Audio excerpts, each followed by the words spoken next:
अस्सलामुअलैकुम नादरीन। अल्लाह ताला से ये उम्मीद करता हूँ कि अल्लाह ताला ने आपको जहाँ पर भी रखा होगा अपने हिफ्ज़ अमान में रखा होगा। पीपल्स कॉलोनी फैसलाबाद, ये ना एक थाने में एफ़आईआर दर्ज होती है। इस एफ़आईआर के अंदर जो है ना एक नई चीज़ आपको बताने वाली है।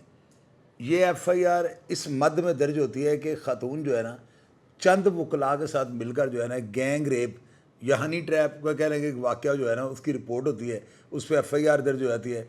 उस एफ़आईआर के दर्ज होने के बाद जो है ना ख़ातून जो है वो थोड़ा वेट करती है और मुलज़मान अपनी इंटरम के लिए कोर्ट चले जाते हैं।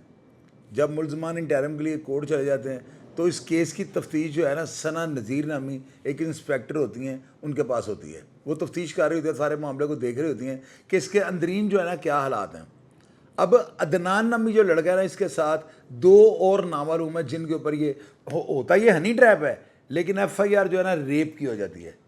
अब इस एफ़आईआर के अंदराज के बाद मुलजिम अदनान जो है बेल लेता है कोर्ट से, और सुनने में आया और ज़राए ने इस बात को कन्फर्म किया है कि 2 लाख रुपए जो है ना अदनान इस खातून को दे देता है, और बाकी वो उसको कहता है कि जब तुम बयान दोगी तो मैं 3 लाख रुपए तुम्हें और दे दूंगा। यानी 5 लाख में वो एक लड़का जो है ना ब्लैकमेल हुआ होता है। वो 3 लाख रुपए का जो है ना इसके साथ बाद का वादा कर लेता है कि तुम मेरे बयान दोगी तो मैं तुम्हें वो भी दे दूंगा।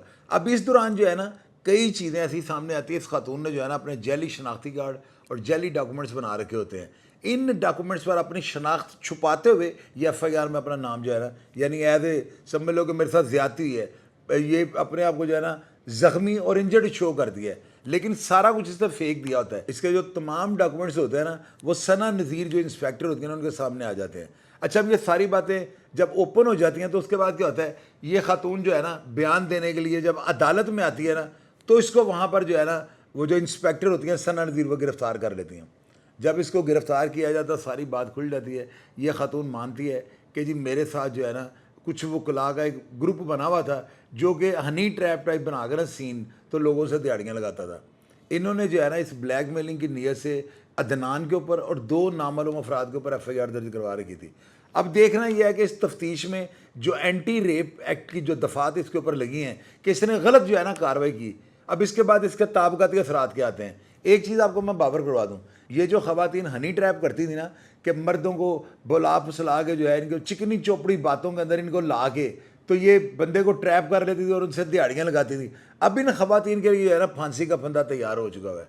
एंटी रेप एक्ट के तहत जो है ना पहले भी 2-3 ख़वातीन जो है ना इनके खिलाफ एफ़आईआर दर्ज हो चुकी हैं, और अब तो वाज़ेह तौर पे आप देख सकते हैं ये वो इंस्पेक्टर है जिनकी तस्वीर हम आपको स्क्रीन पे दिखा रहे हैं। इनका नाम है सना नज़ीर। इन्होंने इस केस की जो है ना तफ्तीश की है और असल हक़ाइक़ जो है ना पब्लिक किए हैं।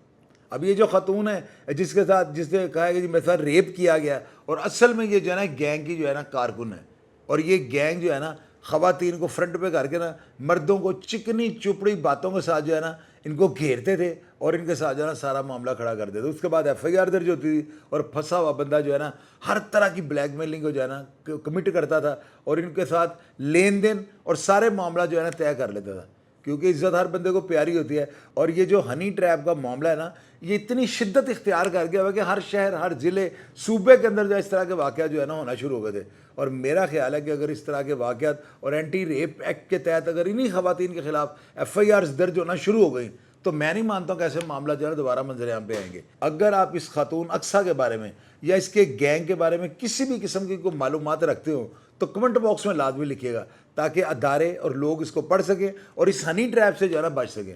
आप प्रोग्राम के नीचे कमेंट बॉक्स में अपनी राय से आगाह कीजिएगा और मैं हमेशा की तरह आपको रिप्लाई करने की कोशिश करूँगा। अपना ढेर सारा ख्याल रखिएगा जी। पाकिस्तान जिंदाबाद।